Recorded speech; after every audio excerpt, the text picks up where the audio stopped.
Napakasalbahe mo, Mayor. Wala kang kasing sama. Ang dapat sa'yo'y mamatay. Aba, at ikaw naman na nagbabanta ngayon? Nako, Diyos ko po. Bad yan na. Baka gusto mong ipakulong talaga kita. Tama na po, Tay. Ako na pong bahala rito. Walang sino man sa inyo may karapatan na pagsalitaan ako ng masama. Dahil ako mayor dito, ako ang nagmumudmud ng ayuda sa inyo. Kung wala ako, walang patutunguhan ng lugar na ito, pati ang mga buhay ninyo mga dukha. Mayor! Bakit? Isa ka pa? Galit ka rin sa akin? Kay bata-bata mo pa. Mayor, bongga lang po ako nakikiusap sa inyo. Bakit niyo naman kami ginulat? Bakit hindi niyo man lang kami inabisuhan na gigibayin niyo na ang pwesto naming lahat dito?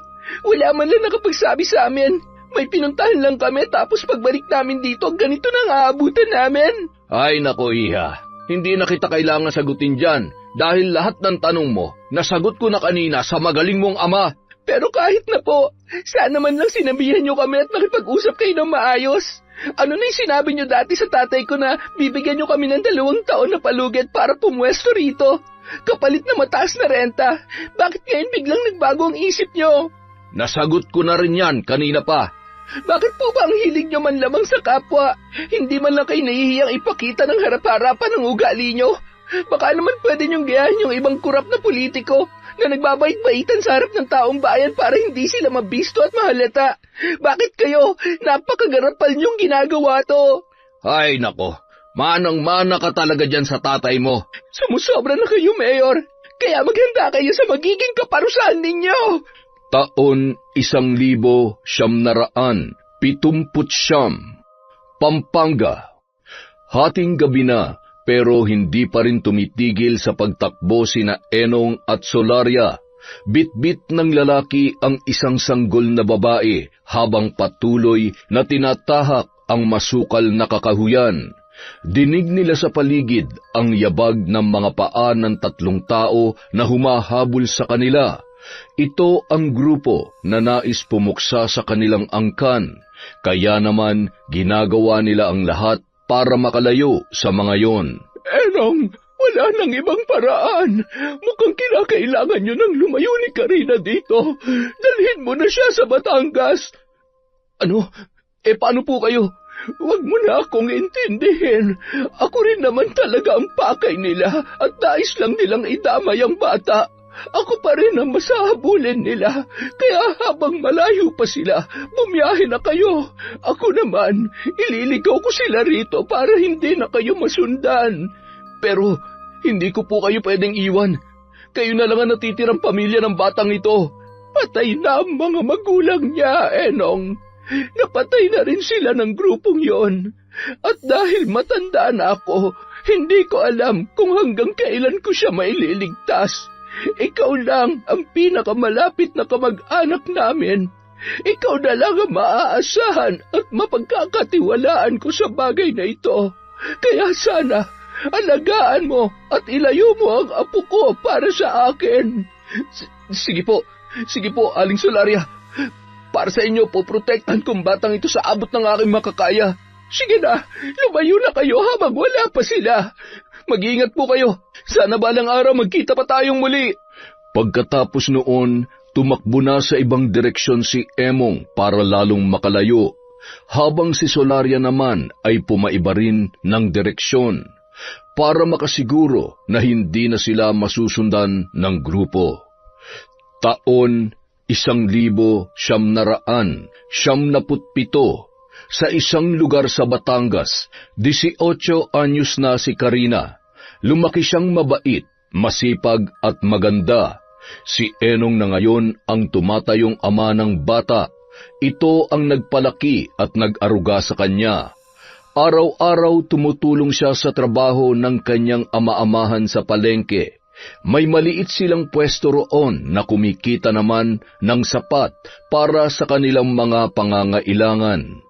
Pasado 7:00 ng gabi, yun na ang oras ng pagsasara ng kanilang pwesto. Anak, sa susunod na taon pala'y ipapasok na kita sa kolehiyo. Handa ka na ba? Lagi naman akong handa, Tay. Kayo po ba? Handa na sa gastos?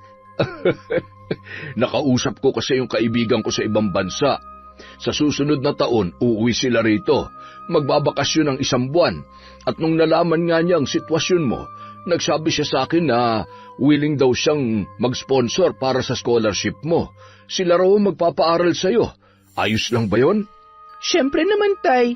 Hindi ko sasayangin ang pagkakataong ibibigay nila. Mas lalo ko pang pagbubutihin yon. Excited na nga po ako eh. Sana po mag-next year na agad. Mabuti naman kung ganon. Alam kong kaya mo yan. Kababata ko kasi yun eh. At isa yun sa mga matalik kong kaibigan. Nung high school pa lamang kami, ako lagi ang tumutulong sa kanya sa lahat ng bagay. Kaya ngayon, siya naman daw ang babawi sa akin. Buti naman po at nakatagpo pa kayo ng solid na kaibigan, Tay. Sa panahon ngayon, wala nang ganyan. Mas marami ng mga manggagamit at manlolokong tao. Ganun talaga. Kaya mag-iingat ka sa mga pinakikisamahan mo. Piliin mo mga kakaibiganin mo, pero wag mo rin masyadong isasara ang puso mo sa lahat. Mahirap din kasing maging mag-isa sa panahon ngayon. Mukha kasing mas malungkot ngayon kumpara noon. Ewan ko ba, kung kailan naman makabago ng mga bagay, saka pa mas dumami ang mga nadidepress na tao. Kaya nga po buti na lang kahit papano dito sa lugar natin masaya pa rin. At mas lalong sasaya pa niyan kapag nakapag-aral na ako next year. Excited na po talaga ako, Tay. Sige. Isasara ko lamang tong pinto, anak. Tapos ka na ba dyan? Opo, Tay. Tapos na po ako dito. Pagkatapos nilang magsara ng pwesto, sabay na silang naglakad pa uwi. Habang tinatahak ang masukal na paligid, panay ang sulyap ni Karina sa matataas na damuhan sa kanilang tabi. Tay, naririnig ko na naman yung mga insekto. May sinasabi po sila. Ano raw ang sabi nila? May paparating daw na panganib sa buhay ko. Ano? Tay, ang totoo niyan, noong nakaraang linggo ko pa po sila naririnig. Paulit-ulit po yung sinasabi nila mula na mag-birthday ako. Ano po ba talaga nangyayari? Ano yung panganib na sinasabi nila sa akin? Umuwi na muna tayo, anak. Doon ko na lang ipapaliwanag sa iyon lahat. Oras na siguro para malaman mo ang buong katotohanan. Po? Anong katotohanan? Pagka-uwi ng mag-ama, doon na sinabi ni Enong ang katotohanan tungkol sa kanyang anak-anakan. Masinsinan sila nag-usap sa harap ng lamesa habang nakalapag ang kanilang hapunan. Ang totoo niyan, hindi naman talaga tayo taga rito. Sa Pampanga nagmula ang pamilyang pinagmulan mo, Karina. At hindi lang kayo basta isang pamilya. Galing ka sa lahi ng mga mambabarang. Ano po? Mambabarang? Tama ang narinig mo. Kayo na lamang ang natitirang lahi na mambabarang sa Pampanga sa modernong panahon. Pero may isang grupo na gustong pumatay sa inyo. Nais nilang ubusin ang lahi ninyo. Sila ang karibal noon ng iyong mga magulang. Masasama ang grupong ito. Parang mga loan shark, ganong klaseng organisasyon, anak. Nagpapautang sila ng malaking halaga sa mga mahihirap at yung mga nangangailangan. Nagkataon na kabilang ang magulang mo sa mga nakautang sa kanila. Pero mula nung pumalpak sa pagbabayad ang nanay at tatay mo, tinangka silang patayin ng grupong yon. Pero dahil nga lahi na mambabarang ang inyong pinagmulan, ginamit ito ng iyong magulang para parusahan ang grupong yon. Kaya marami sa kanila noon na nalagas. Kaso, binalikan ng grupo ang magulang mo at sa pagkakataong yon ay nadaig sila. Pagkatapos nila, sinunod din nilang patayin yung iba pang miyembro ng inyong pamilya at kamag-anak. Ang tanging natira na lamang noon ay ang lola mo, si Solaria. At dahil nga matanda na siya, hindi ka na niya kayang protektahan na mag-isa. Kaya ipinagkatiwala ka niya sa akin at inutusan niya akong magpakalayo-layo para mailigtas ka. Yun ang dahilan kung bakit nandito tayo ngayon nakatira sa Batangas. Ito ang probinsya namin. Dito, hindi ka mahahanap ng mga taong yon. Ganun po ba? Kaya po ba nung habang lumalaki ako parang nakakausap ko ang mga insekto? naiintindihan ko yung mga sinasabi nila sa akin. Tapos, nung bata pa rin ako, naalala ko, kapag may taong nangaaway sa akin, tinatandaan ko lang yung mukha nila tapos dinodrawing ko kunwari sa papel. At kapag tinuso ko ng lapis yung papel na yon, nasasaktan din po sila. Tapos, minsan din, nananaginip ako na may 2 tao raw na sumusundo sa akin at dinadala ako sa dilim. Lahat po ba yun konektado sa lahi na pinanggalingan ko? Tama ka, anak. Bago kasi mamatay ang iyong mga magulang, binasbasan ka na nila nung sanggol ka pa lamang at pansamantala nilang ikinubli ang kapangyarihan mo na habang lumalaki ka ay unti-unting darating.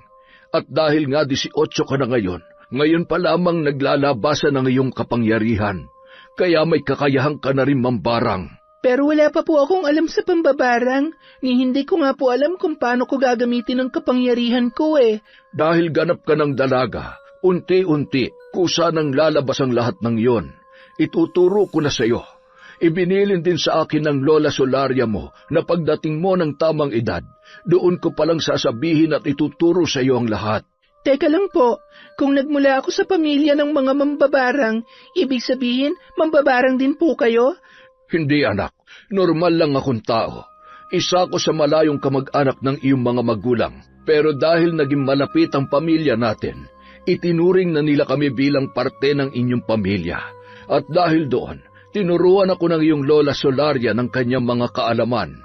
Yun din ang dahilan kung bakit kanya sa akin ipinagkatiwala. Alam kasi ni Aling Solaria na mag-isa na lamang ako sa buhay dahil naulila ako noon sa magulang ko nung sanggol ka pa lamang. Kaya ako ang pinili niya na mag-ampun sa iyo para maranasan ko pa rin daw na magkaroon ng anak. Pero wala na po ba talaga yung mga magulang ko? Yung lola ko po na sinasabi nyo, nasaan na po siya? Nagpaiwan siya nung tumatakas tayo sa grupong humahabol sa atin. Isinakripisyo niya ang kanyang sarili. Nagpaiwan siya doon dahil alam niyang siya talaga ang pakay ng mga yon para lang mailigtas ka niya. Ganoon ka kamahal ng iyon, Lola. Hindi ko nga rin alam kung nabubuhay pa siya hanggang ngayon eh. Mula kasi nung magkahiwalay tayo noon, wala na akong balita sa kanya. Kaya sana, tuparin mo ang ibinili niya sa akin para sa iyo, na ikaw magpapatuloy sa inyong lahi at hindi mo ito hahayaang mawala ng tuluyan. Kapag nagkaanak ka, magkakaroon din ng dugo mambabarang ang iyong anak. Hindi mo mabuburaan nakatakda sa iyong kapalaran, Karina. Nauunawaan ko na po. Bata pa lang talaga ako. Marami na akong napapansing kakaiba sa sarili ko, kaya hindi na rin magiging mahirap sa akin na tanggapin ang lahat. Ang nais ko lamang pong malaman, para saan pa po ang ituturo niyo sa akin? Kung wala na rin naman akong paggagamitan, malayo na tayo sa grupong gustong pumatay sa akin. Tapos, maayos na rin po ang buhay natin dito. Bakit ko pa po kailangan pag-aralan ng pambabarang? Dahil kahit anong iwas mo sa gulo, masusundan at masusundan ka pa rin nito. Kaya mas mabuting dapat alamin mo pa rin ang bawat sulok ng iyong kapangyarihan para alam mo kung paano mo ipagtatanggol ang iyong sarili sa bawat sitwasyon. Isa pa, hindi pa napapabagsak ang grupong pumatay sa mga magulang mo. Kahit nasa malayo sila, naghahanap pa rin sila. At oras na malaman nilang buhay ka, sigurado kung ikaw naman ang kanilang pupuntiryahin. Kaya kailangan palagi kang handa. At yun ang isa sa mga misyon ko bukod sa palakihin at alagaan ka. Ang ihanda ka rin sa mga pagsubok at panganib na iyong kakaharapin. Kaya kailangan mo pa rin talagang matutunan ang pambabarang. Kinabukasan, habang nagbabantay sa pwesto si Enong sa palengke, nagtungo naman sa kabilang barangay si Karina para ihatid ang mga order ng kakilala nilang si Mang Isko. Dahil may kapansanan ito, hindi ito nakakapunta sa kanila at nakabantay rin lamang sa sarili niyang tindahan. Tuwing gabi, nagpapabili na ito sa kanyang ama kung ano ang mga bibilhin at kinabukasan ay ihahatid na lamang. Salamat sa paghatid dito, Karina. Heto ang bayad ko. Salamat din po, Mang Isko. Siya nga po pala, di ba ngayong araw daw yung sinasabi nilang tulong pinansyal para sa mahihirap? Nakapunta na po ba kayo? Sayang din yon, 10,000 din yon kada tao. Malaking tulong din po yon. Sayang nga lang at may tindahan kami kaya hindi pwede si tatay. Nako, galing na ako roon kanina. Umaga pa lang ay nakapila na ako. Nagpatulong ako sa anak ko. Pero huwag ka nang umasa, iha. Hindi totoo yung sinasabi nilang 10,000. Ang totoo niyan, 2,000 lang ang nakuha namin kanina. Sabi nga nila 10,000 pero 2,000 lang ang binigay sa amin ng babae. Ay Diyos ko, umasa pa naman ako. Akala ko pa naman ay pampuhunan na. Pambayad lang namin ng tubig at kuryente yung 2,000 na yon. Tsaka pangkain lamang ng ilang araw. Hala, talaga po ba? 2,000 lang? Bakit naman po sobrang laki nung ibinaba? Sabi 10,000 kada tao sa bawat lugar. 10,000 naman talaga. Ang kaso, nagkataon na meron tayong kurap na mayor dito. Kaya huwag ka na magtaka. Kahit gaano pa kalaki ang donasyon at ayudang ibibigay sa atin, oras na dumaan yan sa mga kamay ni Mayor Romulo, kapiranggot na lang talaga ang mapupunta sa'yo. Grabe naman po ang Mayor Romulo na yon. Hindi nga kami nagkamali ng hinala sa kanya. Buti na lang hindi yun ang binoto ni tatay. Alam mo, ang dami ng issue niya si Mayor Romulo. Ewan ko ba kung bakit nanalo pa uling mayor. Pangalawang termino niya na ito. Hayaan niyo na po, darating din ang karma ng mga yan. Ay nako, sana lang talaga dahil hindi na ako makapaghintay. Habang pabalik na si Karina sa palengke, nakakita siya ng away sa tabi ng daan, malapit sa may damuhan. Nakita niya kung paano pagtulungan ng 5 lalaki ang isang binata na tila dayo sa lugar na yon. Halatang mayaman ang binata at napagdiskitahan lamang ng masasamang loob sa kanilang lugar. Mabilis siyang nagtago sa isang sulok at nakiramdam. Maya-maya pa nakakita siya ng isang alupihan at ilang mga insekto sa paligid. Pabulong niyang sinigawan ang mga yon. Mga kaibigan, may nangangailangan ng tulong natin. Baka naman pwede niyo silang iligtas. Sa isang salita lamang ni Karina ay mabilis na kumilos ang mga yon, at ilang sandali pa nagulat na lang siya nang biglang magwala ang 5 kalalakihan. Biglang kinagat ng pagkarami-raming langgam ang kanilang mga paa.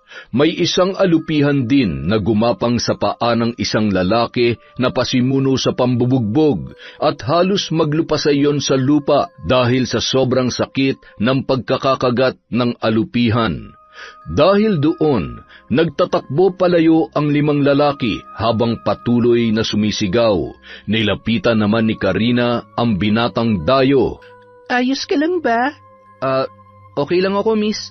Salamat. Hindi ka taga rito, ano? Oo Nagbakasyon lang kami rito. Babalik din kami sa Cavite sa susunod na buwan.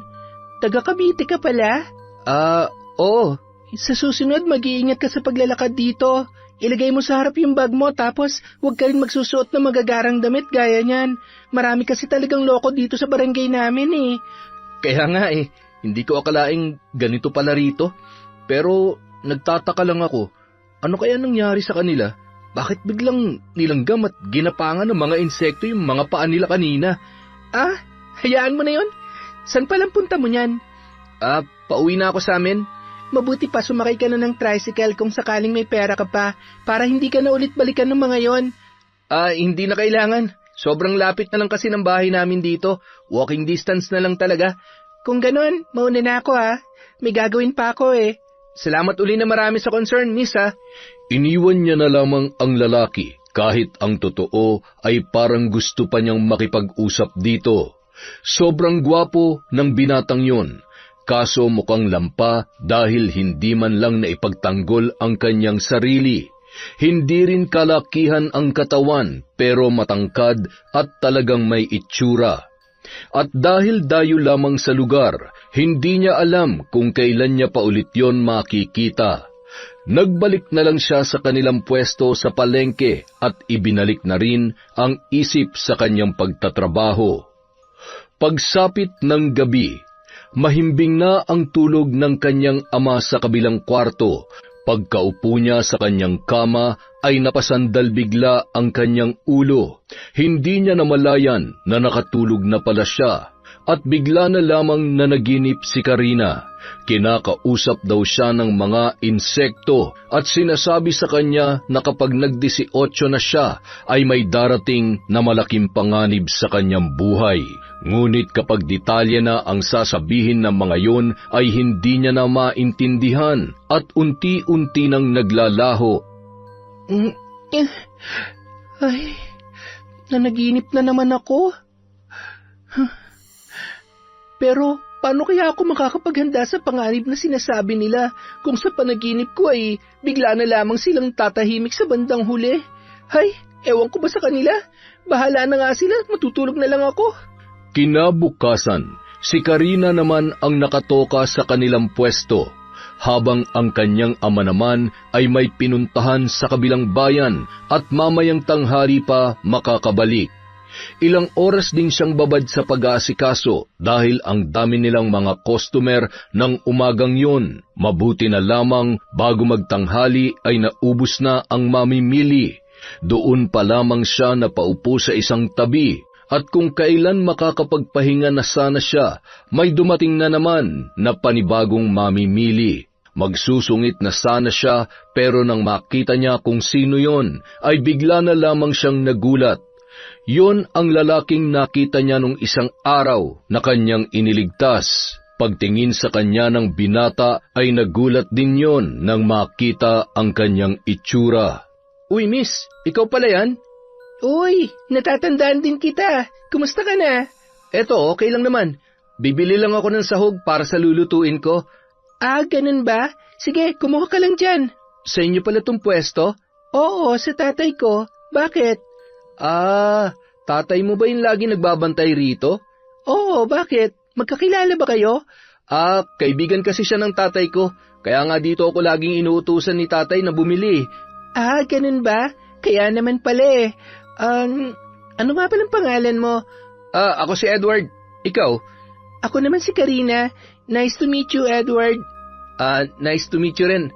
Ito nga pala yung mga bibiling ko. Paki-compute na lang. Ah, okay. Sige, akin na. Hindi makapaniwala si Karina na magkikita pa ulit sila ng binata. At ang maganda sa nangyari, alam niya na ang pangalan noon. Pati kung saan yun banda nakatira. Tapos magkakilala pa pala ang kanyang tatay at ang ama noon. Kaya umaasa siya na hindi pa ito ang huli nilang pagkikita. Kinagabihan, magkasabay kumain sina Karina at ang kanyang tatay sa hapagkainan. Tay, may kilala po ba kayong Edward? Ah, yung anak ni Samuel. Bakit? Kaibigan niyo pala yung tatay niya? Ba't hindi niya yata sila nabanggit sa akin noon? Abay, sa dami ba naman ng mga kaibigan ko? Paano ko pa sila may kukwento lahat sa'yo? Isang buwan lang pala sila rito, no? Uuwi na rin daw sila sa Cavite. Binisita lang daw nila yung bahay nila dito. Oh, bakit parang nalungkot ka? Dahil ba hindi mo rin makakasama na matagal yung anak niyang gwapo? Ha? Nako, hindi po ah. Kakakilala nga lang po namin eh. Nakita ko po kasi siya nung isang araw na pagtripan ng mga adik dun sa labasan. Buti na lang, nautusan ko ang mga insekto na atakihin yung mga yon, kaya nailigtas ko siya. Ano ka mo? Naku naman, Karina, oo. Hindi mo dapat ginagamit ang kapangyarihan mo sa labas, lalo na kapag may taong nakakakita. Tay, wala naman po nakakita nun sa akin, kasi nakatago po ako. Saka, kahit po siya hindi niya ako nakita, lumapit lang po ako sa kanya nung makalayo na yung mga nakaaway niya. Basta sa susunod mag-iingat ka. Siguruhin mong wala makakakita sa ginagawa mo dahil baka kung ano pang isipin nila sa'yo. Lalo na sa panahon ngayon, wala nang naniniwala sa mga kulam o barang. Pati mga kwentong aswang at engkanto ay patay na. Baka kung anong isipin nila sa'yo kapag may nakaalam yan. Sa Pampanga mo lang yan pwede magamit at mahasa pa. Bakit, Tay? Titira po ba tayo doon balang araw? Ang totoo kasi niyan, kailangan natin bumalik doon. Lalo na kapag mag-aaral ka na. Doon ka kasi paaaralin ng kaibigan kong balikbayan. May isang malaking university doon na konektado rin sa kanila. Doon ka nila gustong ipasok. Ganun po ba? Sayang naman. Komportable na po kasi ako dito eh. Ako nga rin eh. Kaso wala tayong magagawa. Yun ang desisyon nila. Siyempre, hindi naman tayo pwedeng kumontra. Lalo na't sila ang gagastos ng lahat-lahat. Wala tayong magagawa kundi pumayag na lang. Kung hindi ay, hindi ka na lamang mag-aaral. Hindi naman po pwede yon, Tay. Lahat po gagawin ko para sa kinabukasan natin. Pero, Di po ba nandun yung grupo na nagtatangka sa buhay namin? Hindi naman kasi nila alam yun eh. Kahit matagal ko ng kaibigan yon, wala siyang alam tungkol sa kasaysayan ng pamilya mo, kaya hindi nila alam yon. Masyado namang komplikado kung sasabihin ko pa sa kanila, hindi ba? Basta sundin na lang natin ang gusto nila, sayang kasi ang oportunidad. At kaya nga rin kita sasanayin na matutunan ang kapangyarihan mo sa pambabarang para pagdating doon, may magamit ka laban sa kanila kung sakali man na makikilala kanila. Mukhang ito na nga po yung sinasabi sa akin ng mga insekto, Tay, na pagdating ko raw ng 18, may panganib daw na kailangan kong harapin. Ay, kung ano man yon, ihahanda kita anak. Kaya simula bukas, sasanayin na kita. Maaga tayong magsasara ng tindahan at uuwi. Sige po, Tay. At mula nga nung araw na yun, sinimulan na siyang sanayin ng kanyang ama sa iba't ibang pamamaraan sa paggamit ng kanyang kapangyarihan sa pambabarang. Ang iba sinadya para magbigay ng sakit o pinsala sa ibang tao. Ang iba naman ay sinadya para maging proteksyon sa kanyang sarili, habang ang iba ay sinadya naman para magpagaling ng mga karamdaman o di kaya ay kontrahin ang barang mula sa ibang tao. Lahat ng ito, isa-isang itinuro sa kanya, pati na rin ang mga lumang ritual at dasal na nakasulat sa pulang libro na ibinigay ng kanyang lola kay Enong bago yun umalis. Makalipas ang ilang linggo, marami na akong naituro sa iyo, pero marami ka pa rin dapat matutunan at mapag-aralan. Lahat ng yon, dito mo na matututunan sa librong ito. Ingatan mo ito at lagi mong babasahin sa gabi para madagdagan pa ang iyong kaalaman. Gagawin ko po ang lahat ng yan, Tay. Tandaan mo anak, hindi natin alam kung kailan darating yung panganib na sinasabi ng mga insekto sa iyo. Lagi mong ihahanda ang sarili mo. Lagi kang maging alerto. Naintindihan mo? Maliwanag po, Tay. Makakaasa po kayo. Pero yung tungkol pala ron sa pagpapaaral sa akin ng kaibigan nyo sa ibang bansa, talaga bang sa Pampanga nila ako ipapasok next year? Hindi ba rito sa atin sa Batangas? Hindi nyo na ba siya pwedeng kausapin tungkol doon? Ay, ang totoo niyan, kinausap ko na siya dati patungkol dyan. Nabanggit ko na rin sa kanya na hanggat maaari, dito sana kita gustong pumasok para hindi ka na malayo at hindi mo na rin kailangan mag-adjust. Kaso gusto talaga nila doon ka sa Pampanga. May scholarship program kasi sila ron na sila mismo ang sponsor at nagpapatakbo. Kaya doon ka lang talaga nila pwedeng ipasok. Alam kong mahirap tanggapin pero sana maintindihan mo anak. Sige na nga po, okay na sa akin. Si namang Samuel po na kaibigan nyo, saan naman sila pupunta next year? Sa Cavite pa rin po ba sila o dadalawin nila kayo sa Pampanga?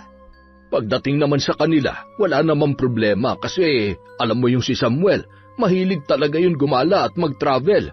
Hindi yun nananatili sa isang lugar lang. Kaya kapag nalaman niya na nasa Pampanga na tayo nakatira, siguradong pupunta rin yun doon para dumalaw at manlibre.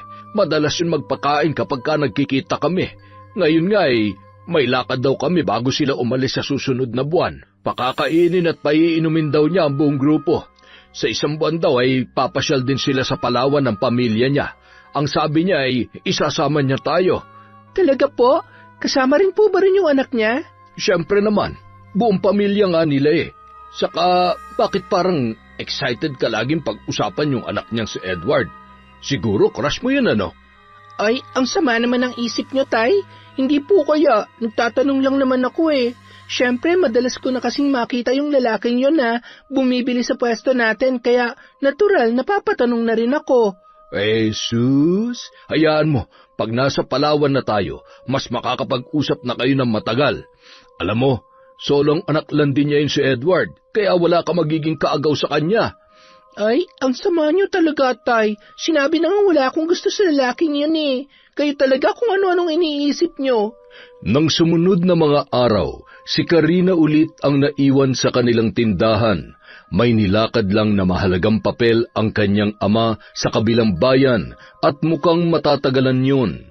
Habang nag-aasikaso sa sariling pwesto, nasagap niya mula sa mga katabing tindahan na nasa palengke raw ngayon ang kanilang Mayor Romulo at isa-isang dinaraanan ang kanilang mga pwesto. Pero hinayaan niya lamang ang mga yun. Wala naman siyang pakialam sa kurap nilang mayor, kaya itinuloy na lang niya ang kanyang trabaho. Ngunit makalipas ang ilang minuto, nagulat siya dahil sa pwesto na nila nagtungo ang mayor. Wala tuloy siyang ibang magawa kundi ang batiin yun. Magandang umaga po, Mayor. Ano pong kailangan nila? Nasaan yung may-ari nito? Si tatay po. May nilakad lang po siya sa kabilang bayan. Baka mamayang tanghali po, makarating na siya. Bakit po? Pakisabi sa kanya, maghanap na kayo ng ibang pwesto na malilipatan dahil may paggagamitan na ako ng lupang ito at kasama tong pwesto nyo sa mga maapektuhan.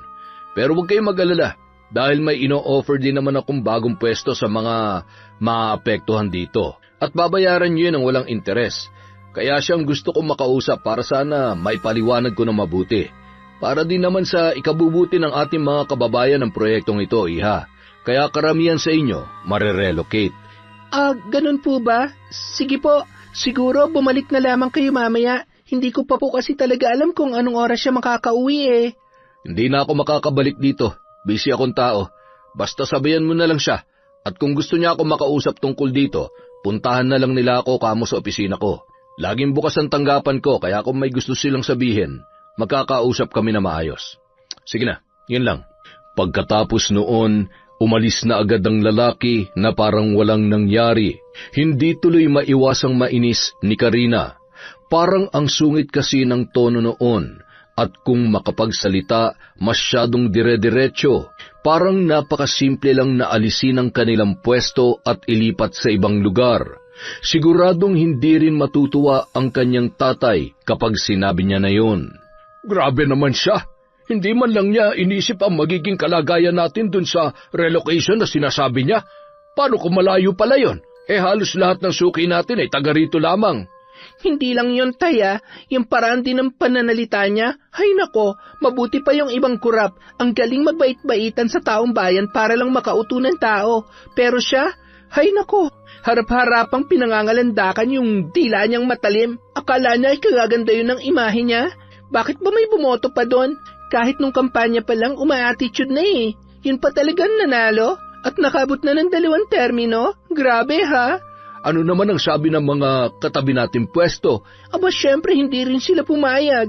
Galit na galit nga po sila eh. Buong maghapon yun ang pinag-uusapan sa buong palengke. Marami pong may ayaw na ma-relocate. Mukhang ito na yata yung sinasabi nila noon na may casino project daw na ipapatayo si Mayor. At mukhang dun niya yun itatayo sa pwesto natin sa palengke. Grabe, para dun lang talaga paalisin nila tayo. Grabe talaga siya. Hindi ko siya kinakaya. Ang sarap niyang barangin sa totoo lang. Hayaan mo, makikipag-usap na lamang ako para magkalinawang kami. Sana nga lang ay maging maganda ang pag-uusap namin. Susubukan ko siyang puntahan sa tanggapan niya bukas. Kinaumagahan, kasama ni Karina si Edward sa kanilang tindahan. Bumili yon sa kanila ng mga sahog na gagamitin para sa meryendang iluluto mamayang hapon. Pero napasubo na sila sa kwentuhan dahil wala ring masyadong customer nung tanghaling yon. Ano naman ang sabi ng papa mo? Siyempre, galit na galit. Lahat kami dito hindi papayag na ma-relocate, no? Hanggat hindi namin nalalaman kung saan lugar kami dadalhin. Dapat bago sila nagpaplano ng ganon, binibigyan nila kami ng sapat na panahon para makapaghanda. Hindi yung bibiglayin nila kami ng ganon. Alam mo, lumipat na lang kayo sa amin sa Cavite. Mas masarap ang buhay doon. Saka marami din namang tao kaya madali rin kayo makakabawi. Tapos, mas marami din mababait doon. Kahit magdala ka ng alahas sa daan, walang mambubugbog sa'yo. Ayos nag-promote pa talaga ng lugar nila. Ang totoo niyan, next year aalis na talaga kami.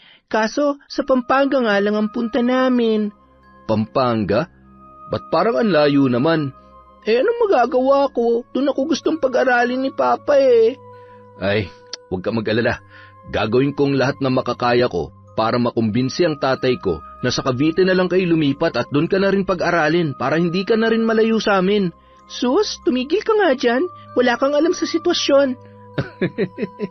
Nahinto na lamang ang kanilang usapan nang dumating na si Mang Enong. Agad silang umayos sa kani-kanilang mga pwesto at mabilis na kumalas mula sa pagkakalapit ng kanilang mga muka. "Oh, Edward, nandito ka pala. Kumusta po? Eto, okay naman. O tay, ano nangyari sa pag-uusap nyo? Ayun, umuwi kaming umuusok ang ilong sa galit. Hala, bakit naman po? Pagdating ko kasi ron, nandun na rin yung iba pa nating mga kasamahan. Nag-meeting kaming lahat at ang sabi niya sa amin, kung hindi raw natin bibitawan ang mga pwesto natin dito, patataasan na lang daw niya ang renta. Ano? Di ba nung nakaraang buwan lang nagtaas na sila ng renta dito? Yun na nga ang sabi ko, pero lalo niya pa raw patataasin ang presyo at hanggang 2 taon na lang daw yon. Pagkatapos daw nun, kukunin na raw talaga niya tong lupa at kailangan na raw talaga nating umalis. Grabe siya, harap-harapan niya talagang ipinapakita ang mga sungay niya. Kung nandun ka lang, nakita mo sana kung paano niya kami pagtaasan ng boses. Na para bang pinamumukha niya na wala siyang utang na loob sa ating taong bayan, kundi tayo may utang na loob sa kanya dahil pinamamahalaan daw niya to ng maayos. Kapag itong lupa natin ang inagaw niya, matitikman niya na talaga ang batas ng isang mambabarang. Ha? Mambabarang? Uy, ano ba? Ay, joke lang po yun. Kayo naman masyado kayong seryoso Pero, totoo naman talaga. Ang sarap ipakula mo ay pabarang ng buhayang yon. Manahimik ka na nga dyan. Hindi ka naman nakakatulong sa problema Sus, si tatay talaga. Masyadong praning. Nang sumunod na araw, binisita ni Don Policarpio ang bayan para i-check ang lupa sa may palengke. Kasama niya ang 2 assistant, pati na rin si Mayor Romulo. Siya ang main investor ng casino project na ipapatayo roon. Matagal na nilang plano yun, pero ngayon lang siya nagkaroon ng oras na mabisita ang naturang lugar.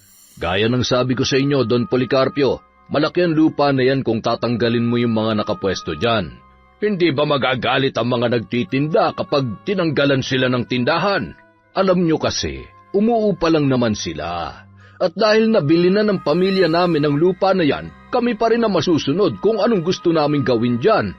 Ayaw nga nilang pumayag nung una Kaya ang ginawa ko, unti-unti kong tinataasan ng upa para mabigatan sila. At di kalaunan ay sila na rin ang aalis. Matagal-tagal pa naman bago ko ituloy ang project na ito. Kailangan ko pang magbalik sa US kapag natapos ng isang trabaho ko rito. Wala pa akong balak magsimula ngayon. Nais ko lang talagang makita ang lugar kung babagay ba rito ang kasino ko. Nako, Don Policarpio, sinasabi ko sa inyo, maraming mga sugarol dito sa amin. Halos lahat nga rito ay inuubos ang mga ayuda nilang pera sa sugal at bisyo. Mukha lang mahirap ang mga tao dito pero malakas sumugal ang mga yan. Kaya kapag nagkaroon ng kasino rito, mas mapapakinabangan mo ang mga yan. Tapos bukod sa kasino, gustong-gusto rin nila yung mga park at mga pasyalan. Pwedeng-pwede mo rin yun ipatayo rito para complete package ng entertainment nila. Mas malaki ang makukuha natin doon. Sinisiguro ko sa inyo yan. Abay, may tiwala naman ako sa iyo, Mayor. Kaya sige, ituloy mo lang ang ginagawa mo. Taasan mo lang ang upa sa mga pwesto nila hanggang sa sila ay sumuko. At kapag nabakante na ang lugar na yan, doon pa lang natin sisimulan ang project. At habang ginagawa mo yun, pansamantala rin muna akong babalik sa US para asikasuhin ang iba ko pang business doon. Makakaasa ka, Don Policarpio. Sinisiguro ko sa inyo, magiging successful ang business natin dito. Mabuti naman kung ganon, Mayor Romulo. Samantala, pauwi na si Enong ng gabing yun. Mag-isa lang siyang naglalakad dahil pinauna niya na si Karina. May inutos kasi siya doon na gagawin sa kanilang bahay. Sa kalagitnaan ng kanyang paglalakad, nakakita siya ng isang bukas na kotse. May mga taong nakatambay roon at nang mapalingon siya sa isang lalaking nakadungaw sa bukas na bintana, laking gulat niya sa kanyang nakita. Pamilyar ang taong yon. Kung hindi siya nagkakamali, yon si Don Policarpio, ang pinuno ng Loan Shark Group sa bansa na humahabol at pumatay noon sa pamilya ni Karina. At ang mas masaklap pa, nakita rin siya nito. Napalingon yon sa kinaroroonan niya. Parehong nanlisik ang kanilang mga mata at ang kasunod noon ay narinig niyang inutusan ng Don ang 2 tauhan nito na siya ay habulin. Dinig pa niya ang sigawan ng mga yon. Agad siyang nagtatakbo palayo sa lugar. Pilit siyang dumaan sa mga eskenita para maligaw ang mga yon. Imbis na 10 minuto, naging 1 oras tuloy ang itinagal niya bago nakauwi sa kanilang bahay. Takang-taka tuloy si Karina sa kanya nang makita siyang humihingal at pawis na pawis. Tay, ano po nangyari sa inyo? Bakit parang hinabol kayo ng aso dyan? Nak, delikado na tayo dito. Ano? Bakit po? Ano ba nangyari? Nandito na siya. Nandito na sila. Sino pong siya? Sino sila? Yung panganib, anak. Yung panganib na sinasabi ko. Yung panganib na binubulong din sa'yo ng mga insekto. Nandito na sila. Ibig niyo po bang sabihin, yung grupo na pumatay sa mga magulang ko nandito na? Oo, nakita nila ako. Nakasalubong nila ako. Hindi ko alam kung bakit, pero nandito talaga sila. Ano naman kayang ginagawa nila rito? Hindi ko alam, pero isa lang ang ibig sabihin nito. Kailangan na nating makaalis sa lalo madaling panahon. Ano po? Saan naman tayo pupunta? Sa Pampanga. Babalik na tayo roon. Ano? Bakit po tayo babalik agad? Di ba, nakaplano na yung pagbalik natin doon? Paano kung nandun pa yung iba niyang mga tauhan? Nandito naman yung pinuno nila. Siya ang pumatay sa mga magulang mo. Magiging mas ligtas tayo kapag nakaalis na tayo rito. Dahil siguradong hahanapin nila tayo at hindi sila titigil hanggat hindi nila nalilibot ang buong lugar na ito. Nakita na nila ako, kaya hindi sila basta aalis dito. Pero tay, paano naman kayo nakasisiguro na magiging ligtas tayo sa Pampanga? Paano kung may naghihintay rin sa atin doon? Wala ka nang dapat ikatakot pa, dahil lumabas na ang kapangyarihan mo. Kayang-kaya mo na silang parusahan basta hindi ka lang nila mahuhuli. Kaya nga ilalayo kita kay Don Policarpio, di ba? Dahil siya ang kailangan talaga nating iwasan. At dahil nandito na siya, mas ligtas na tayo ngayon sa Pampanga. Pero bakit doon pa? Bakit hindi na lang sa ibang lugar? Dahil nandun ang lola mo. Gusto ko makita kung nasaan siya, kung ano nang ginagawa niya, o kung buhay pa ba siya. Kailangan natin siya mahanap para malaman din niya na bukas na ang kapangyarihan mo. Sa tingin niyo po ba, buhay pa rin siya hanggang ngayon? Kaya nga pupuntahan natin eh. Wala nang panahon, Karina. Kailangan na nating umalis. Pero paano po yung tindahan natin? Yung pwesto sa palengke? Saka na natin isipin yon. Mas mahalaga ang buhay mo ngayon. Ang buhay natin dalawa. Kaya hindi na tayo pwede magtagal pa dito. Pwede ba kumalma muna kayo, Tay? Ako pong bahala. Palipasin lang muna natin ang gabing ito. Pagkatapos, saka natin planuhin bukas para makapag-isip tayo na maayos. Pagkatapos niyang mapakalma ang ama, agad siyang nagtungo sa kanyang kwarto at kinausap lahat ng insektong nagkukubli sa paligid. Makinig kayong lahat. Kung totoo talaga kayo at nandito kayo sa kwarto ko, nagsusumamo ako. Inuutusan ko kayong lumabas at ipaalam sa iba pang insekto ron na nandito na ang panganib na sinasabi ni tatay. Dahil nagagawa niyo akong kausapin sa panaginip o anumang oras na gusto niyo at mabalaan, siguro naman kilala niyo na rin kung sino ang mga taong magdadala ng panganib sa amin. Pwede bang hanapin niyo sila ngayong gabi at bantayan? Sabihin niyo sa akin kung nasaan sila, kung anong ginagawa nila, at kung saan sila pupunta. Para masabihan ko si tatay at makapaghanda rin kami. Magagawa niyo ba yun para sa akin? Hindi nagtagal, nakita niya nang naglabasan ang mga insekto sa kwarto. Agad siyang nagbalik sa kanyang ama para mas pakalmahin yun. Mabuti na lamang na kumbinsi niya ito na manatili pa ng 1 gabi para makapaghanda ng mabuti. Kinabukasan, naghanda na sila sa pag-alis para sa pagbabalik sa Pampanga. Buo na ang buob ng dalawa para balikan at hanapin ang kanyang lola Solaria, na hindi na niya nasilayan mula nang ilayo siya ng kanyang ama roon.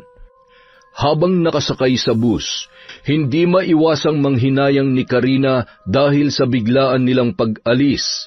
Parang gusto niyang maiyak habang nakatanaw sa bintana. Tay, paano na kaya yung pwesto natin doon? Sinabihan ko na muna mga kakilala natin dito. Sila na munang bahala magbantay habang sarado tayo. Babalitaan din daw nila ako sa bawat mangyayari doon, kaya huwag ka na mag-alala. Ang sabi naman po sa akin ng mga insekto kaninang umaga, nandito pa raw ang grupo nila sa lugar natin. Pero nasa malayong lugar sila. Hinahanap ka raw nila pero nagkataon na naligaw yata sila kaya medyo napalayo. Buti naman kung ganon.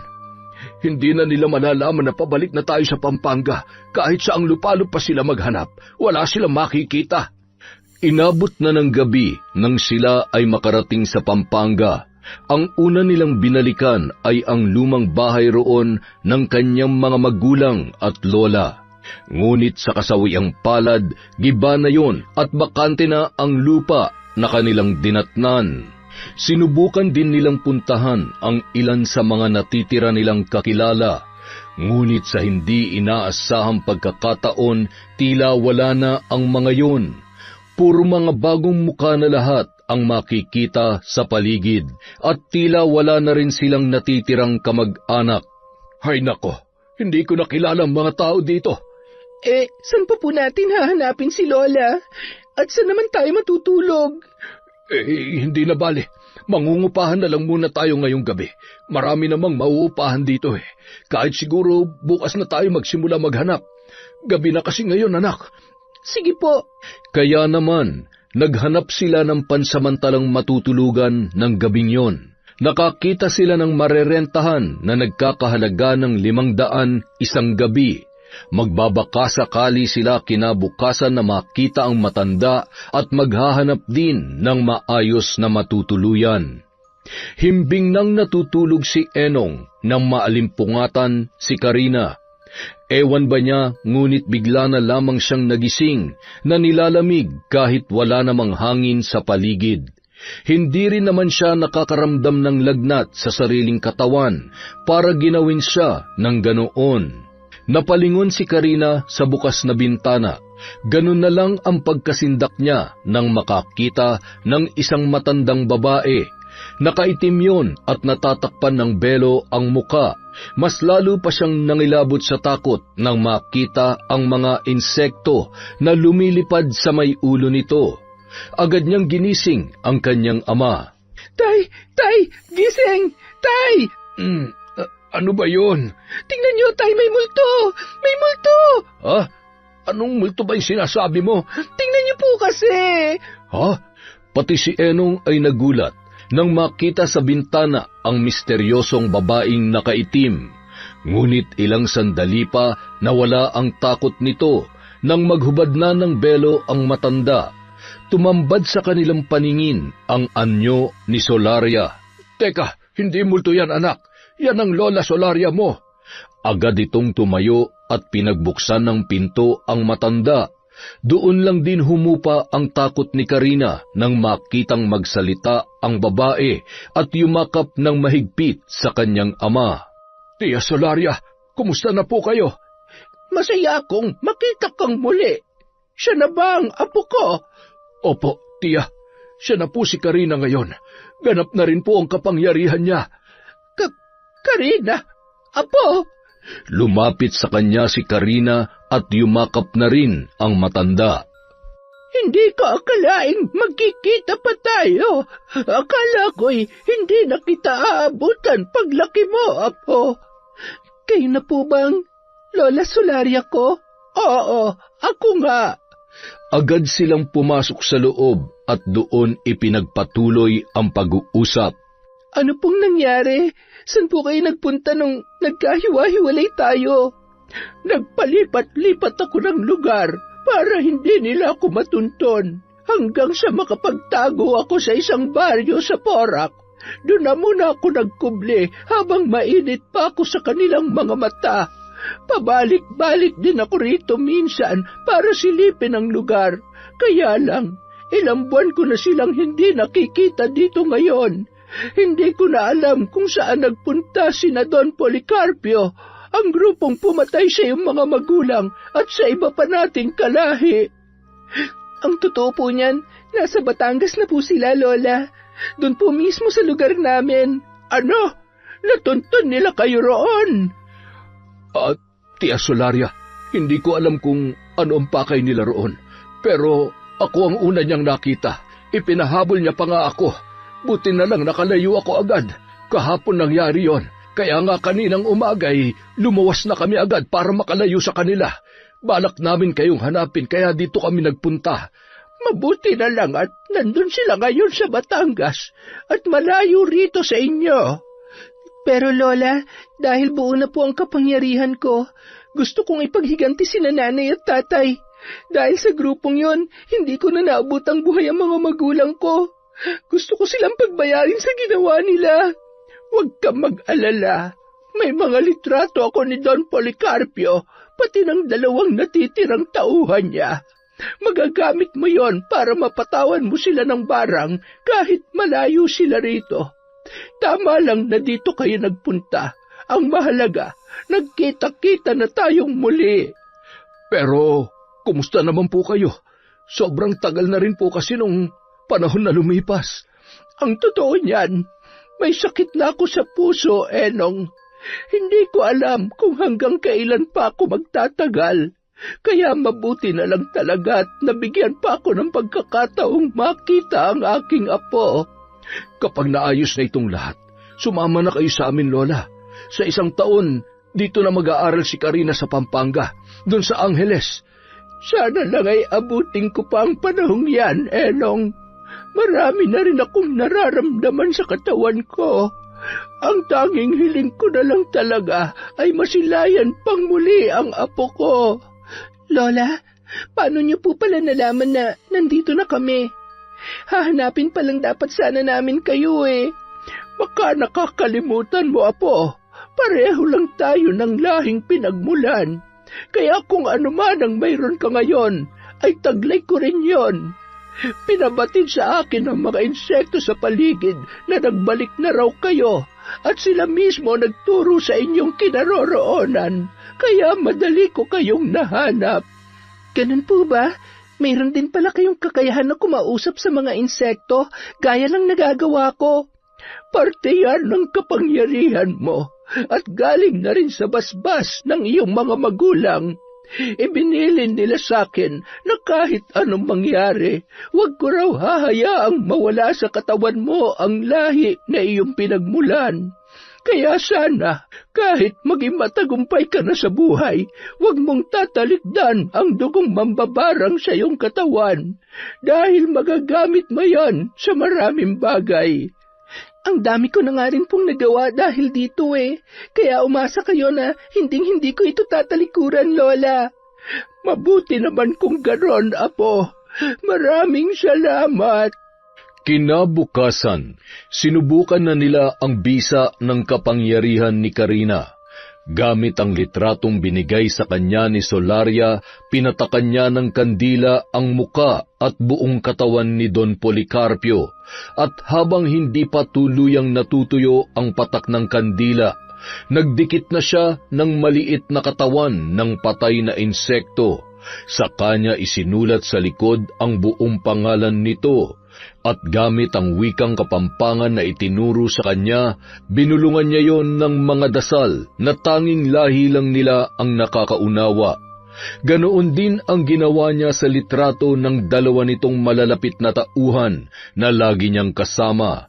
Kasama rin yon sa mga humabol sa kanila nung siya ay sanggol pa lamang. Pagkatapos maisagawa ang pagpatak ng kandila, ibinaon nila sa lupa ang 3 litrato. Sa kanya yon pinatakan ng sarili niyang dugo mula sa kanyang daliri. Pagkatapos, binuhusan din niya yon ng mainit na tubig na pinakuluan kasama ang itim na langis, dinurog-durog na katawan ng insekto at mga tuyong dahon, sa kataimtim na umusal ng sagradong dasal. Sa pagtatapos ng ritual, nakaramdam ng kakaibang init si Karina sa kanyang katawan.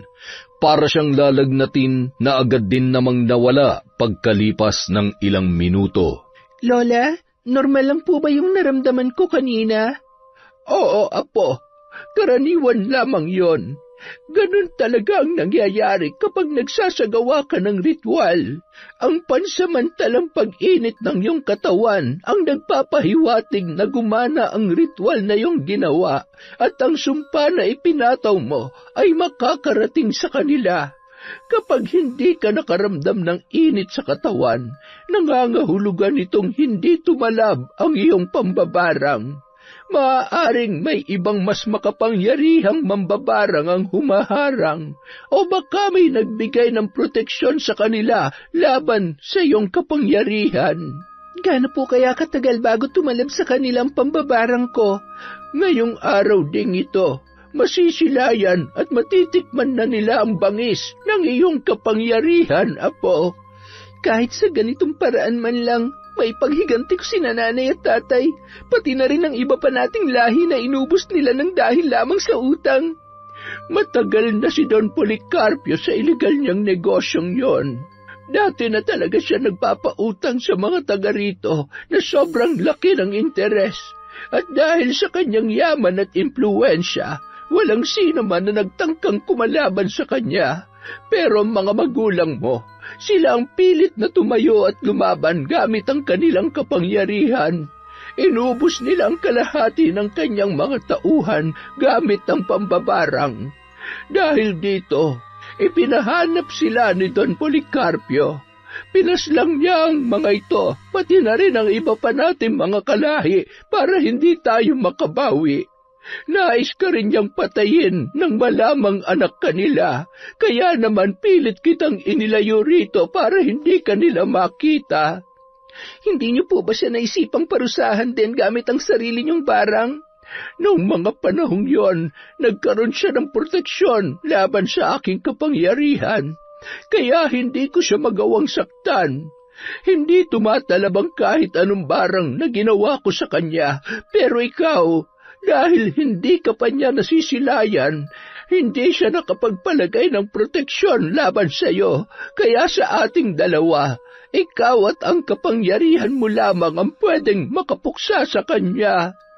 Kaya po pala ganun na lang katindi ang kagustuhan ni Tatay Enong na matutunan ko ang kapangyarihan ko, pero wala naman po akong pinagsisisihan. Masaya akong malaman yan, Apo. Maraming salamat dahil tinupad mo ang aming hiling para sa iyo. Ikaw ang magpapatuloy sa ating lahi na muntik ng malagas. Huwag mo itong hayaang mabura sa mundong ibabaw. Pagsapit ng gabi, umiinom ng wine si Don Policarpio. Pagkarating ng dalawang assistant niya, agad niyang binitawan ang wine glass at humarap sa mga ito. Ano nang balita sa paghahanap ninyo? Boss, ginalugad na namin ang buong bayan. Hindi talaga namin sila nakita. Nakipagtulungan na rin kami kanina mismo kay Mayor Romulo, pero kahit ang mga tauhan niya, hindi rin sila makita. Sarado ang pwesto nila kanina sa palengke. At ayon sa napagtanungan namin, umalis daw sila kanina pa madaling araw pero hindi alam kung saan nagpunta. Kung ganon, maghanda tayo. Babalik tayo sa Pampanga, ngayon din. Boss, bakit doon tayo pupunta? Sigurado ba kayo nandun sila? Hindi ba kayo nag-iisip? Yung matandang Solaria na yon na natitirang kamag-anak nila, pilit nilang itinago sa akin ang apo niya para hindi ko ito makita at hindi ako makapaglagay ng proteksyon laban dito. Ngayong lumabas na ang kapangyarihan ng babaeng yon, sigurado akong doon sila unang pupunta sa Pampanga para hanapin ang lola niya. Matagal kong pinag-aralan ang lahing yon. Matagal kong pinag-aralan ang mga kalaban ko, kaya kabisado ko ng lahat ng tungkol sa kanila, pati na rin ang pwede nilang gawin. Akala siguro nila ay matatakasan nila ako. Kahit saang lugar pa sila magtago, magkakatagpo pa rin kami. Kung ganon, ihanda na namin ang sasakyan, boss. Nang gabi ring yun, bumiyahe silang muli patungo sa Pampanga. Ang isang assistant niya ang nagmamaneho sa sasakyan, habang katabi naman nito sa passenger seat ang isa pa. Siya naman ay mag-isang nakaupo sa likod at tahimik lamang. Kasalukuyan nilang tinatahak ang masukal na daan na yon nang biglang bumagal ang pagmamaneho ng isang tauhan. Ano nangyari? Maya-maya, nagulat na lang si Don Policarpio nang makitang namumutla ang dalawa niyang tauhan. Sa loob ng maikling sandali, bigla na lang tumirik ang mga mata nito at bumagsak sa kanilang kinauupuan. Hoy! Ano nangyari sa inyo? Bakit tayo huminto? Pero hindi na tumugon pa ang dalawa. Nagulat na lang siya nang may lumabas na mga insekto sa tenga ng mga ito. Pagkatapos ay lumipad-lipad ang mga yon sa loob ng kanyang sasakyan. Sa takot ay nabuksan niya ang bintana at itinaboy ang mga yun papalayo. Nang lingunin niyang muli ang dalawa, laking gulat niya nang makita kung paano matunaw na parang kandila ang balat ng mga yun. Kasabay ang unti-unting pagkalagas ng kanilang buhok, pati ang kakaibang amoy na lumabas sa kanilang katawan. Parang amoy ng mainit na sabaw ng kandila. Hindi niya nakinaya ang kanyang nakikita. Sobrang diring-diri na siya. Napilitan na siyang magbukas ng pinto para bumaba at tumakas. Ngunit bago pa niya magawa yun, bigla na lang siyang nanigas at hindi na makagalaw. Kasabay noon ang mabilis na pamumutla ng kanyang balat. Kinabahan ang Don, sa isang iglap lang sinakluban ng laksa-laksang kilabot ang kanyang dibdib at buong katawan, kasabay ng paglabas ng kanyang pawis na dulot ng matinding pagkasindak. Ngunit gaya ng nangyari sa dalawa niyang tauhan, nakaramdam din siya ng kakaiba sa kaliwa niyang tainga. Sinubukan niya itong kamutin. Ilang sandali pa may naramdaman siyang lumabas at lumipad mula doon. Isang insekto na kulay itim. Lumipad yon papalayo matapos lumabas sa kanyang tainga. Doon siya biglang nakaranas ng panghihina. Kasunod ang panlalambot ng buo niyang katawan. Hindi nagtagal, naramdaman niya na rin ang unti-unting pagkatunaw ng kanyang muka na parang nauupos na kandila. Doon siya nagsimulang magsisigaw at humingi ng tulong. Doon din niya napagtanto na tila huli na ang lahat. Naunahan na siya ng anak ng mambabarang, kaya yon nangyayari sa kanya. Sa huling buga ng kanyang hininga, naramdaman niya pa ang paglabas ng laksa-laksa at magkakadikit na patay na insekto sa kanyang bibig bago tuluyang nagdilim ang kanyang paningin. Ilang sandali pa, pumanaw na si Don Policarpio. Nang mga sumunod na linggo, kung kailan payapa na ang pamumuhay ng mag-ama dahil wala na ang grupong humahabol sa kanila, nagkaroon naman ng panibagong problema sina Enong at Carina. Inatake sa puso si Lola Solaria, kaya napilitan silang dalhin yon sa pinakamalapit na ospital. Base sa kalagayan ng matanda, halatang hindi na talaga yon magtatagal. Nagsimula na rin yung maghabilin sa kanyang mga mahal sa buhay. Lola, huwag niyo po muna kaming iiwan. Kakayanin niyo pa po to. Makikita niyo pa po akong papasok sa college. Nararamdaman ko na nalalapit na ang katapusan ko, Apo. Nandito na lamang ako. Masaya akong makita ka. Sapat na sa akin ang makita ka muli. Kaya sana, huwag mong pababayaan ang sarili mo, pati ang tatay Enong mo. At higit sa lahat, huwag mong tatalikuran ang ating lahi. Naituro na namin sa iyo ang lahat ng dapat mong matutunan. Nasa kamay mo na ang magiging kapalaran ng ating angkan. Lola, wag. Please, wag po muna kayong sumuko, Lola. Subalit yun na ang huling lumabas na salita sa bibig ng matanda bago nalagutan ng hininga at sumuka pa ng puting likido. Napaiyak na lamang sa isang tabi sina Carina at Enong. Dahil sa pagkamatay ng matanda, si Carina na lang ang natitirang mambabarang sa kanilang lahi. Makalipas ilibing ang kanyang lola, nagpasya na silang bumalik sa Batangas para ipagpatuloy ang kanilang negosyo. Nagpahinga lang muna sila ng 2 araw para makarecover sa lahat ng nangyari nitong nagdaang mga linggo. Kinabukasan, kung kailan handa na silang bumalik muli sa pagtitinda, naggulat sila nang makitang ginigibana ang kanilang pwesto, pati na rin ang ibang pinagbebentahan ng kanilang mga kasamahan. Wala nang makapagtinda at hindi na rin nila alam kung nasaan na ang mga tao doon. Ni hindi na nagbalita ang mga ito sa kanila.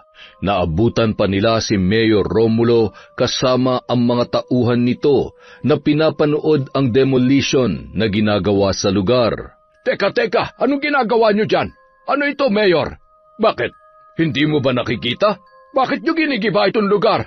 Nagtatanong ka pa, sa amin to Lupa namin to. Nabili na namin to at nangungupahan lamang kayo rito.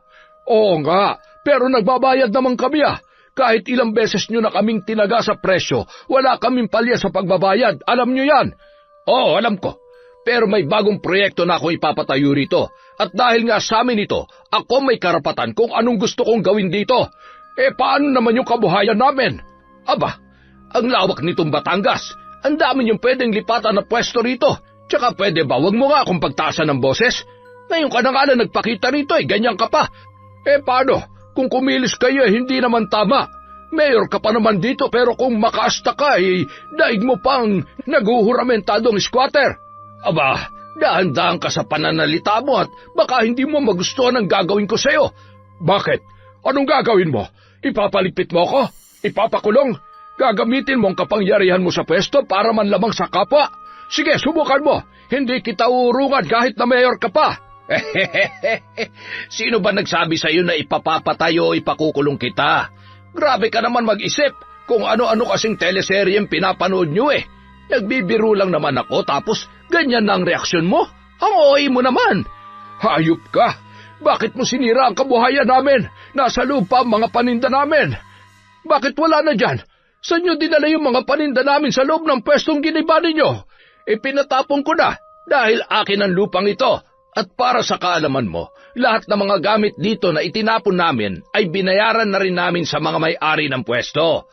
Kaya nga wala na sila ngayon dito Wala na nagrereklamo rito maliban sa'yo dahil nga nabigyan ko na sila ng bayad. Kaya sila na mismo nagkusang umalis. Kaya ikaw, bakit naglalakas loob ka pa na magreklamo? Kung naging mabait ka lang sana sa akin, hindi sana kita pipilosopohin gaya nito. Napakasama mo talaga. Wala kang kasing sama. Ang dapat sa'yo'y mamatay. Aba, at ikaw naman ang nagbabanta ngayon? Naku, Diyos ko po, wag yan Baka gusto mong ipakulong talaga kita. Tama na po, Tay. Ako na pong bahala rito. Walang sino man sa inyo may karapatan na magsalita sa akin na masama. Dahil ako mayor dito. Ako nagpapamudmod ng ayuda sa inyo. Kung wala ako, walang direksyong pupuntahan ng lugar na ito. Pati ang mga buhay nyo mga dukha. Mayor! Oh, bakit? Isa ka pa. Sinisigawan mo rin ako? Kay bata-bata mo pa. Mayor, buong galang po ako nakikiusap sa inyo. Bakit nyo naman kami binigla? Bakit hindi nyo man lang kami inabisuhan na gigibayin nyo ng pwesto naming lahat dito? Wala man lang nakapagsabi sa amin. May pinuntahan lang naman kaming lugar at pagbalik namin dito ganito na ang aabutan namin. Ay nako iha, hindi na kita kailangang sagutin dyan dahil lahat ng mga tanong mo nasagot ko na kanina sa sagutan namin ng magaling mong ama. Pero kahit na po, sana man lang nag-abiso pa rin kayo at nakipag-usap na maayos. Ano na yung sinabi nyo dati sa tatay ko na bibigyan nyo kami ng 2 taon na palugit para pumwesto rito? Kapalit na mataas na renta, bakit ngayon biglang nagbago ang isip nyo? Hindi ko na rin kailangan sagutin yan. Nasagot ko na yan. Bakit po ba ang hilig nyo man lamang sa kapwa? Hindi man lang kayo nahihiyang ipakita ng harap-harapan ng ugali nyo? Baka naman pwede nyong gayahin yung ibang kurap na politiko na nagbabait-baitan sa harap ng taong bayan para hindi sila mabisto at mahalata. Bakit kayo? Napakagarapal nyong ginagawa to. Ay nako, manang-mana ka talaga dyan sa tatay mo. Sumusobra na kayo, Mayor. Kaya maghanda kayo sa magiging kaparusahan ninyo. At pinagbabantaan mo pa talaga ako? Bakit? Ano bang kayang gawin ng isang batang katulad mo? Tapos babae ka pa. Ang karma, Mayor, nasa paligid lang. Parang alikabok, hindi mo nakikita pero mararamdaman mo na lang kapag dumapo na sa mga mata mo. Aba, talagang sinusubukan mo ko Gusto mong gamitin ko ang batas para baligtarin kayo? Alam nyo, kahit i-report nyo pa ako sa kinauukulan, marami akong galamay at koneksyon sa paligid. Kaya kayang-kaya ko kayong baligtarin para kayong makulong. Hindi na po kailangan. Hintayin nyo na lang ang pagdapo ng karma sa inyo. Tama na yan, anak. Umalis na tayo. Isaksak nila sa baga nila ang kanilang lupa. Pagsapit ng hapon, nagtungo sa likod bahay si Karina. May hawak siyang litrato ng kanilang mayor na nakuha niya mula sa mga lumang karatula sa daan. Medyo malaki-laki yon, kaya inilatag niya sa gitna ng lupa. Buo na ang kanyang loob na patawan ng parusang barang ang kanilang mayor. Ang ayaw niya sa lahat ay yung harap-harapan nitong niloloko ang kanyang mga nasasakupan. Kung walang magagawa ang batas, ay siya na mismo ang uusig doon. Gamit ang mga dasal sa wikang Kapampangan na natutunan niya sa pulang libro, pati kina Enong at Lola Solaria, sinimulan niyang sambitin ang mga yon habang nakatitig ng mariin sa mga mata ni Mayor Romulo na nasa karatula. Inulit niya ito ng 5 beses hanggang sa maramdaman ang init na tila dumaloy sa kanyang katawan. Doon niya sinimulang patakan ng kandila ang karatula. Pero sa pagkakataong yon, ang mga mata lamang ni Mayor ang kanyang pinuntirya. Nang mapuno na ng sabaw ng kandila ang mata noon, ay sunod naman niyang pinatakan ang bibig nito. Ang sumunod na nangyari, makikita si Karina na nagbubudbod ng itim na pulbura sa mata at bibig ng mayor. At habang dumidikit na sa natunaw na kandila ang mga pulburang yon, doon niya inilabas ang 2 piraso ng itim na insekto at idinikit sa mga mata na nasa karatula. Ang isa naman ay malaki at matabang alupihan na idinikit naman niya sa bandang bibig. Pagkatapos noon, lumuhod siya at inilapit ang mukha rito, saka binulungan ng makapangyarihang dasal ang mga insekto na kanyang idinikit, kasabay ng pagdaloy ng kakaibang init sa kanyang katawan. Nangangahulugan yon na tumalab na ang kanyang pambabarang at hindi magtatagal ay makakarating na ito sa kanyang bibiktimahin. Nagulat naman si Enong na maabutan siya roon. Hindi niya naiwasang kabahan para sa dalaga. Sigurado ka ba sa ginagawa mo, anak? Dapat lang na magbayad ang mayor na yun sa mga kasalanan niya, tay. Isa pa siyang salot na dapat nililigpit dito sa mundo. Gaya nila Don Policarpio na pumatay at umubos sa angkan natin. Sana lang talaga walang maging masamang balik ito sa iyo. Lalo't alam natin na makapangyarihan at maimpluwensya ang mayor na yon. Walang makapangyarihan at maimpluwensya pagdating sa akin, tay. Walang sino man na makakapantay sa aking barang. Nang gabing yun, habang nagpapahinga si Mayor Romulo sa kanyang kama, bigla na lang siyang nakaramdam ng kakaibang init sa kanyang mga mata, kasabay ng matinding pangangati. Sinubukan niya yung kusutin pero hindi mawala ang kati. Halos mamula na ang mga mata niya sa kakukusot, pero lalo pang tumitindi ang init at pangangati noon. Dahil doon, napilitan na siyang bumangon para humingi ng tulong. Hoy, tulong! Mga hampas lupa akong kasambahay! Tulungan niyo ako rito, mga bisit kayo! Tulong! Subalit bago pa makarating ang mga yon, tuluyan nang nahulog ang 2 niyang mata, kasabay ng paglipad ng 2 itim na insekto. Nagsisigaw si Mayor Romulo at muling napahiga sa kanyang kama. Halos mangisay ang kanyang katawan habang parang gripo na tumatagas mula roon ang masaganang dugo. Pagkarating ng 3 kasambahay sa kanyang kwarto, yun na ang eksaktong naabutan nila. Halos mapasigaw rin sila sa matinding pangingilabot. Sinubukan nilang lapitan ang kanilang amo, pero bago pa sila makagawa ng aksyon, may isang malaking alupihan na biglang lumabas sa bibig nito. Kasabay ng pagkaputol ng dila ng matanda, ang pag-apaw rin ng dugo sa kanyang bibig. Tuluyan nang napaatras ang 3 katulong at pati sila ay napatakbo na rin sa sobrang takot. Napilitan na silang humingi ng tulong sa labas. Patuloy na nanginig ang katawan ni Mayor Romulo habang unti-unti siyang nauubusan ng dugo na di kalaunan ay naghatid din sa kanya sa malagim at madugong katapusan. Huli na para malaman niya na siya ay nabarang. Makalipas ang 1 buwan, muling nakabangon sina Enong at Karina. Ginamit nila ang natitirang ipon bilang pampuhunan at sa isang bakanteng lupa sa kanilang bayan, nakakuha sila ng panibagong pwesto para sa kanilang tindahan. Mura lang ang renta at kakilala rin ni Enong ang may-ari noon.